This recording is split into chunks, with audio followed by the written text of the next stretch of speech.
Քրիստոս հարյավ իմերելոց ձեզ եւ մեծ ավետիս եղբայրներ իմ շատ այդ ուսուցանող չլինեք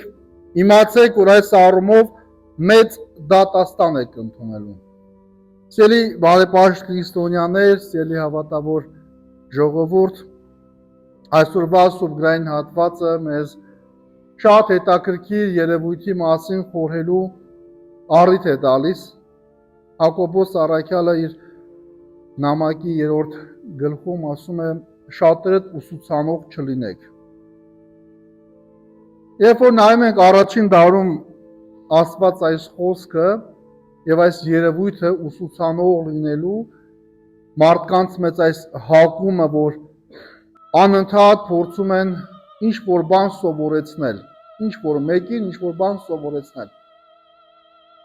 Ապա տեսնում ենք որ այս առաջին դարում այս երևույթը այնքան արդիական էր եւ նույնքան արդիական է նաեւ այսօր Եվ տեսնում ենք մեր առօրյա կյանքում որ բոլորը ուսուցանողներ են Երբ խոսում ենք շատ մարդկանց մեջ հետ երբ խոսում ենք տիեզերքից իրենք տիեզերանավ վարող են երբ խոսում ենք ջրից իրենք չգիտեմ ջրի մոլեկուլյար մասնագետ են երբ խոսում ենք բժշկությունից բժիշկ են քաղաքականությունից քաղաքական գործիչ են բանակից ռազմական գործիչ հոգևոր աշխարհից կրոնագետ աստվածաբան ինչից խոսում ենք եւ մարդը միշտ պատրաստ են մեծամասնությունը խորհուրդ տալ սովորեցնել բացատրել այդ ոլորտում որն է ճիշտը որն է սխալը եւ սա լավագույնս երևում է համացանցում հատկապես մտեք որևէ ուղղության մեջ որևէ մի հայտարարության կամ որևէ ոլորտի մասնագետի կարծիքի տակ այդ մեկնաբանությունները կարդացեք եւ այդ մեկնաբանությունները գրողները ոչ թե այդ ոլորտի մասնագետներն են այլ մարդիկ ովքեր որ նստած են հեռախոսների կամ համակարգիչների մոտ եւ գրում են եւ այստեղ երևում է որ բոլորս ուսուցանողներ ենք բայց ինչ է ասում Սուրբ Գիրքը ասում է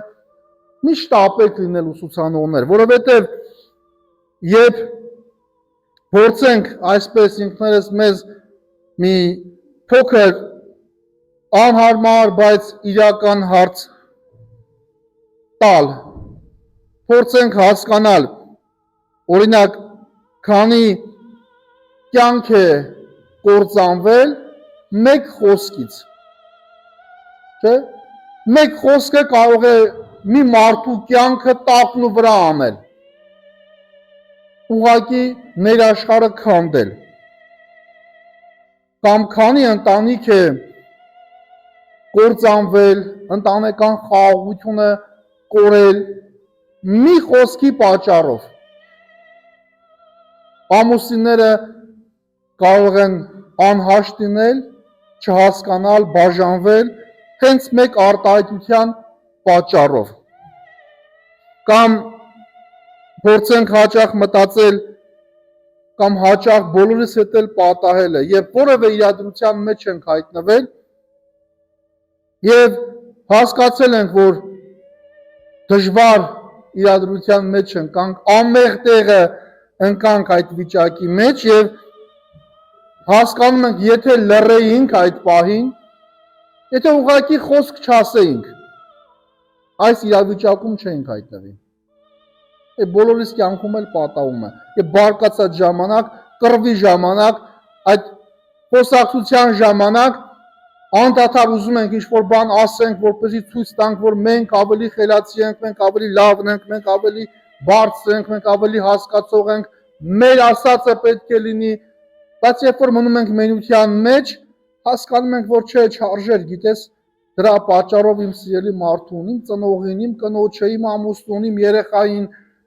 իմ ընկերոջը, նույնիսկ այն անծանոթին, հասկանում ենք, որ եթե լռեինք, այդ խոսքը չասեինք, այդ արտահայտությունը չանեինք, ավելի լավ կլիներ։ Եվ այսօրվա այս սուրբգրային հատվածը մեզ մի կարևոր ճշմարտության առջև է կանգնեցնում եւ խորհելու առիթ տալիս։ Ասում է, որ ոչ թե մեր ձեռքերը, ոչ թե մեր քայլերը, այլ մեր լեզուն է հաճախ մեր համար որոշում մեր կյանքի ուղղությունը։ Այս արտահայտությունը կա, չէ՞, որ ասում ենք, այսինչ մարդը իր լեզվի ձեռը կրակն է ընկել։ Չէ՞։ Եվ ինչ ենք հասկանում, որ լեզուն ինքը փոքր օրգան է, բայց այն կարող է ղեկավարել թե մեզ, թե մեր շրջապատի մարդկանց։ Եվ առաքյալն ասում է, ինչպես սանձը ձիու բերանում, ինչպես ղեկը նավի վրա, այնպես է լեզուն փոքր անդամ է, բայց մեծ բաներ կարող է ղեկավարել։ Սիրելիներ, հաճախ մտածում ենք, ես մեծ մեղքեր չեմ գործում։ Տարածված արտահայտություն։ Հատկապես այն մարդկանց համար, ովքեր որ ոչ ապաշխարելու, ոչ էլ, չգիտեմ, ներում խնդրելու հակում ունեն, մտածում են, թե իրենք այդ ինչ մեղք պետք է գործած լինեին, որ գային եկեղեցի, պատարագի մասնակցեին Կիրակի օրով կամ զբաղվեն իրենց հոգևոր կյանքով։ Բայց հաճախ չենք նկատում, որ մեր խոսքերով ինչքան մեծ վնաս կարող ենք հասցնել։ Տեսեք, իրականում քահանայի խոսքը կարող է փրկել մի հոգու, բայց եւ կարող է կործանել ու հազարավորների հեռացնել ուղղակի եկեղեցուց։ Մանավանդ մենք հաճախ ենք, չէ, լսում, ես էլ հաճախ եմ լսում եմ հոգևորականի շուրթերից անիծելու հետ կապված արտահայտություններ։ Անիծենք, կանիծենք, այսինչ բանը չանենք, կանիծվենք, այսինչը չանենք, անիծվենք։ Մի օր անկեղծ ես էլ էի գնացել ուխտագնացության, մի բարձրաստիճան հոգևորական էր, այնքան խոսեց անեծքից, որ ուղղակի չէի ուզում լսել։ Դեռ հասկանում եմ մենք արդեն իսկ, գիտես, ապրելով այս տարածաշրջանում, կարծես արդեն իսկ անեծքի տակ լինենք, շրջապատված թշնամիներով։ Մեր կյանքը արդեն իսկ անեծված է, որովհետև Աստված ասեց, թող այս դրախտից դուրս հողը փուշ ու տատաս քո համար աճեցնի։ Աշխատում ենք, բայց ինչ ենք ստանում։ Կարծես անեծք լինի, ոչինչ մեր աշխատանքի համեմատ ոչինչ չենք ստանում։ Եվ գնում ենք եկեղեցի, որ խաղաղվենք, հանգստանանք, ազատվենք այդ մեր սխալներից, այդ մեր գործած կամ չգործած կամ այդ բանով եկող երևույթներից, եւ հոգեվորականը անդադ ասում է կանիծեն։ Գիտես, պետք է հնազանդ լինես, թե չէ կանիծվես։ Պետք է այս անես, թե չէ կանիծվես։ Պետք է եղբայր անիծված ենք արդեն։ Այդ խոսքը արդեն իսկ վանում է մարդուն եկեղեցուց։ Եվ իրապես շատ կարևոր է, որ մենք ուշադիր լինենք մեր խոսքին։ Տեսեք, եւ ծնողի խոսքը որքան կարևոր է։ Այն կարող է երեխային ուղղակի աճելու հնարավորություն տալ, ծնողի մեկ խոսքից երեխան կարող է ոգևորվել եւ աշխարհներ շուռ տալ, բայց վիրավորական խոսքը կամ չգնահատված խոսքը, չգնահատող խոսքը կարող է կործանել մարդուն։ Երեխային թույլ չտալ, որ աճի, կոմպլեքսավորի եւ երեխան այդպես մեծանա ու կյանքում հանդիպի շատ ու շատ լուրջ դժվարությունների։ Եվ հենց այստեղ է, որ հասկանում ենք, որ լեզուն իրապես փոքր է, բայց հսկայական գործողություն կարող է կատարել։ Եվ Առաքյալն այսօրվա թղթում ասում է լեզուն կրակ է։ Այո, այս ժողովրդական խոսքն է, որ ասում է մարդը իր լեզվի ձեռը կրակն է ընկել, հենց աստվածաշնչյան հիմք ունի։ Որովհետև ասում է, եթե կրակը ինչ որ անում է, չէ, այն ջերմացնում է, կարող է ջերմացնել եւ կարող է այրել։ Այնպես էլ մեր խոսքերն են, մեր շրջապատի մարդկանց կամ կարող են մխիթարել, ջերմացնել մարդուն, կամ կարող են բուժել, բայց եւ կարող են այրել շատ։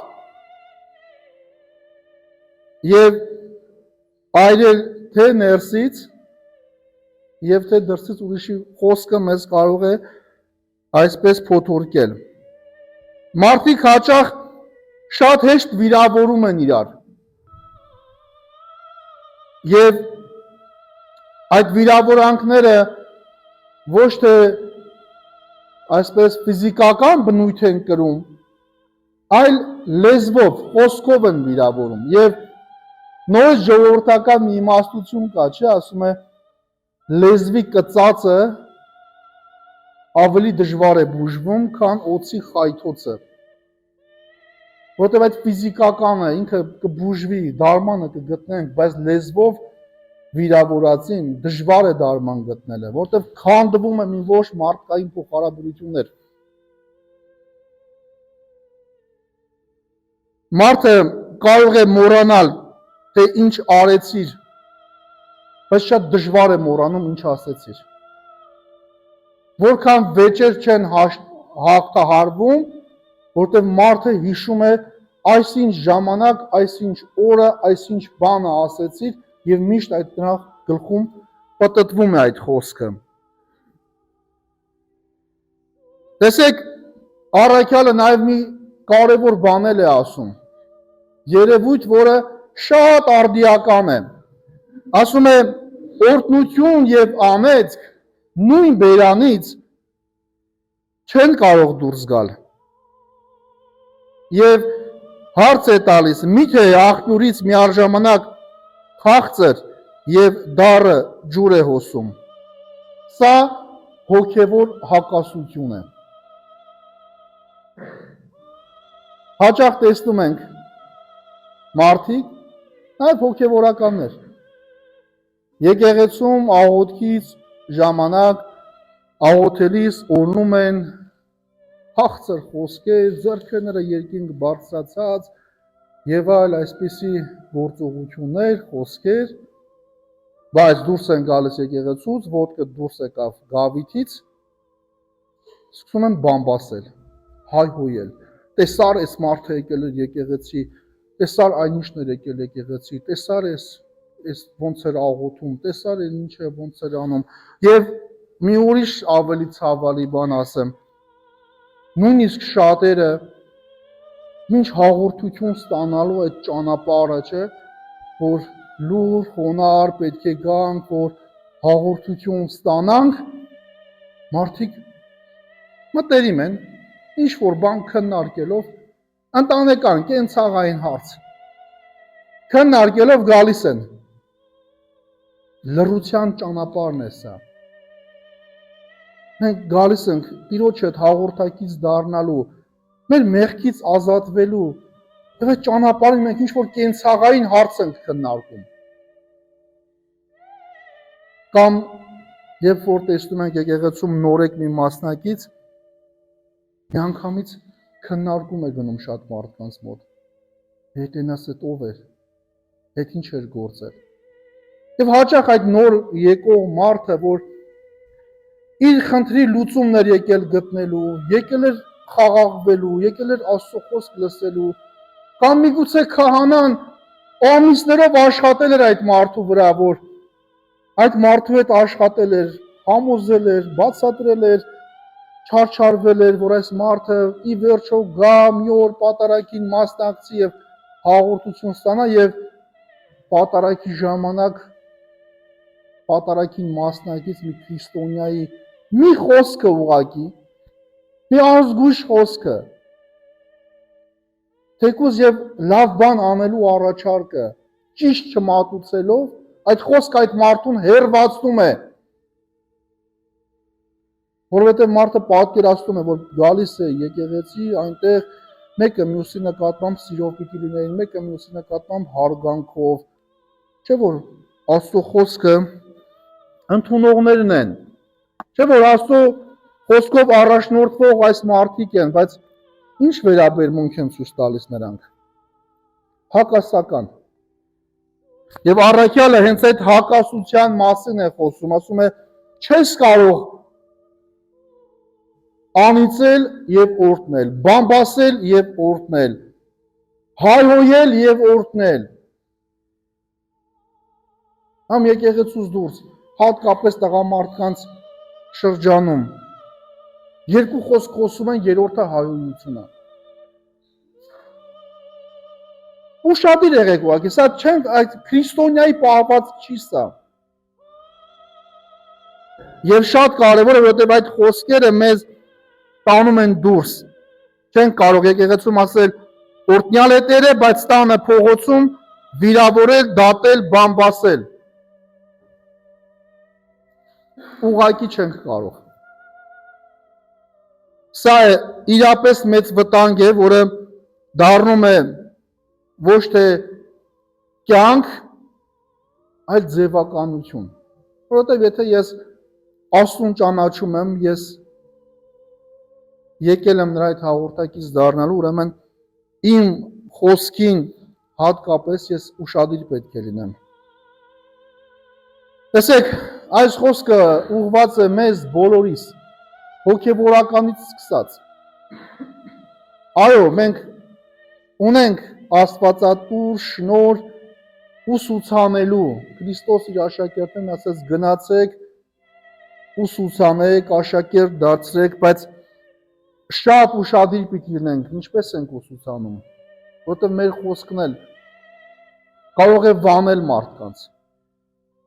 կարող է հեռացնել Աստծուց։ Մեկ անզգույշ արտահայտություն եւ մարդը կարող է Աստծուց հեռանալ։ Եվ պիտի հասկանանք, որ մեր խոսքը ուղղություն է, ազդեցություն է, երբեմն նաև մարդու համար կարող է, այսպես ասած, ճակատագրական լինել, վճռորոշ լինել։ Եվ պետք է հասկանանք, որ մի ճիշտ խոսքը ճիշտ տեղում կարող է մարդուն փրկել եւ օգնել։ Նաև տեսեք, պետք է կարողանանք հասկանալ, որ մեր լեզուն միայն մեր բերանում չէ։ Մեր ժամանակներում մեր լեզուն նաև սոցցանցերում է, մեկնաբանությունների մեջ է, նամակագրության մեջ է, եւ մենք կարող ենք մեկ գրառումով, մեկ մեկնաբանությամբ հազարավոր մարդկանց վիրավորել։ Հիմա այս բան է գալիս, չէ՞, այս մոտենում ենք ընտրությունների, ինչ է որևէ մեկը այլ բան ունի, հայացք ունի, ինչ որ մի կուսակցության հարում է կամ գաղափարով իրեն մոտ է, իր սրտին, անկախ նրանից ինչ որ մեկին է, այն մյուսը ինչա համակարծիք չէ, իր վատ բաներ է ասում։ Դե չես տեսնում գաղափարական պայքար, տեսնում ես վիրավորանք ուղղակի վիրավորանք։ Եվ սա իրապես շատ սխալ է այս կերպ մոտեցումը։ Ուրեմն մենք առաքյալն ասում է, որ իրապես դժվար է սանձել լեզուն, բայց դա չի նշանակում, որ մենք պետք է նրան ազատ թողնենք։ Եվ առաքյալը կարծես մի կարևոր քայլեր է ասում, թե ինչպես մենք կարողանանք սանձել, եւ կարևոր է, որ խոսելուց առաջ, միտք ասելուց առաջ հասկանանք, արդյոք մեր ասածը ճիշտ է, ճշմարտությունն է։ Արդյոք անհրաժեշտ է, որ ես սա ասեմ, այս պահին, այս իրադրության մեջ, Արդյոք որքան էլ որ ճիշտ է իմ ասածը, պետք է որ ես սա ասեմ, թե պետք չէ որ ասեմ։ Եվ արդյոք մեր խոսքի մեջ սեր կա, նույնիսկ ճիշտը ասելու մեջ։ Սեր կա մեր խոսքի մեջ։ Եթե սիրով ենք ասում, մենք չենք կարող վիրավորել։ Եթե սիրով ենք ասում, մենք չենք կարող բամբասել։ Եթե սիրով ենք ասում, մենք չենք կարող դատապարտել։ Ուրեմն առաքյալն ասում է, որ երկրորդ կարևոր բանը նաև լռությունն է։ Լռությունը հաճախ ավելի զորավոր է, քան հարյուրավոր խոսքերը։ Եվ երրորդը ասում է, սիրտդ պետք է լցնես Աստծո խոսքով, որովհետև ինչ կա սրտում, նա է դուրս գալիս բերանից։ Եթե սրտում կա խաղաղություն, խոսքդ խաղաղ ու կյանք տվող կլինի։ Եթե սրտում կա բարկություն, ապա քո խոսքը վիրավորող եւ ցավեցնող կլինի, վնասող կլինի։ Սիրելիներ, իրապես մենք չենք կարող փոխել ողջ աշխարհը։ Մենք կարող ենք փոխել մեր խոսքը։ Մենք ուրիշին փոխելու փորձերի այդ անզոր ջանքը գործադրելու փոխարեն մենք կարող ենք ինքներս մեր խոսքին ուշադրություն դարձնել։ Եվ հավատացեք, եթե փոխենք մեր խոսքը, մեր խոսույթը, ապա մեր կյանքը շատ կփոխվի։ Մարդկային հարաբերություններն էլ կփոխվեն։ Եվ մեր լեզուն կարող է դառնալ ոչ թե կրակ, որ այրում է, այլ լույս, որ լուսավորում է։ Այսօր ընտրությունը մերն է։ Օրնենք, թե